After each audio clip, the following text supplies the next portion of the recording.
আমি জয়নুল আবেদিন আপনাকে স্পষ্ট করে বলে যাচ্ছি, যদি আমার কোন বক্তব্যে কোনদিন নবীজির শানে এক শব্দ বেয়াদবিমূলক শব্দ পেয়েছেন, খোদার কসম আপনি আমাকে ফোন করবেন, আমি সাথে সাথে তওবা করব। যদি আমি তওবা না করি, আপনি আমার বক্তব্য আর শুনবেন না, আপনি আমার পিছে নামাজ পড়বেন না, আমাকে আপনি বয়কট করবেন। কারণ এই গোটা সৃষ্টি জগতের প্রধান অতিথি হলো আমার নবী। প্রধান অতিথিকে কষ্ট দিয়ে মাহফিল সাকসেস হয় না।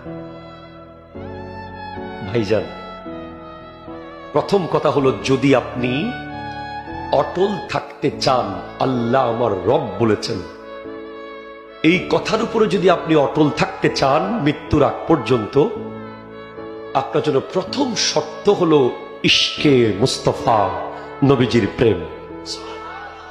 আপনি যেই দলের হন, যেই মতের হন, যেই পীরের হন, যেই নেতার হন, আপনি আসেন, আমরা মুসলমানরা এক হয়ে যাই।